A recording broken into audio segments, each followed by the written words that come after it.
26 tonna sementimiz bor yigitlar.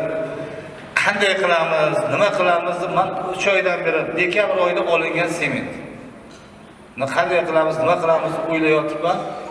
Ustoga gaplashsak, usto haqini o'zi 13 bilan 14 million bo'lib ketayotgan 1,5 metrlik piyodalar yo'lagi qilish niyatimiz bor. Mana shu asfaltgacha shu narsani qilib olsak, ya'ni o'sha asfalt kelib beton tagiga yopishsa, Xudo xohlasa bolalarimiz ham maktabga borishi, bog'chaga borishi bemalol bo'ladi. Ya'niki yo'ldan boshqa o'tolmaydigan darajada bo'ladi. Shunga nasib bo'lsa, bugun erta damni olib, indidan Xudo xohlasa bir kuch-quvvat chaqirgan vaqtimizda labbayda kelishlarni so'rab qolaman. Hammalaringga katta rahmat. Ummatsan Muhammadni savob ish qil, savob ish qil. Tiklab mehr muhabbatni savob ish qil, savob ish qil. Ummatsan Muhammad. Azam bu. Ha, yigitlar hammaga katta rahmat. Mana bugun yakun qildik. Iloyim. Mana shu trotuar deydi.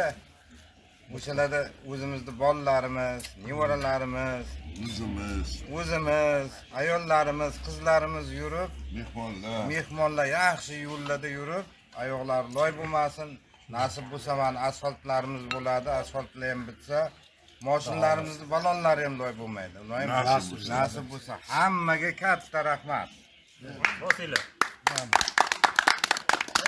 Nafaqat anonga xizmat qilganlarga, pul tashlaganlarga, yordam qilganlarga, hammaga, mahallaga, domkomlarga hammaga rahmat. Hammaga. Hissasini qo'shganlarga rahmat. Ha, hissasini qo'shgan hammaga rahmat.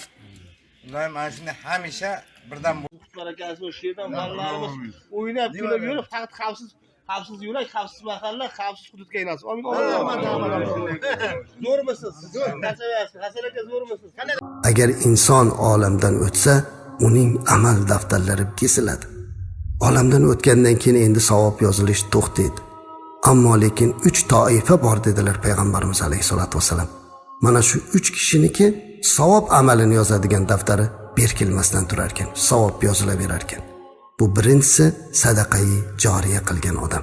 Ko'prik qurgan, yo'l qurgan, quduq qazigan, masjid madrasa qurgan, shifoxona qurgan, ko'pchilikka manfaat yetkazadigan biror bir ishni qilib qo'ysangiz, o'sha qilgan inshootingiz toki odamlar orasida foydalanib turar ekan, to u buzilib yo'qolib ketgunga qadar insonlar foydalanaverar ekan, sizning amal daftaringizga savob yozilib turaveradi.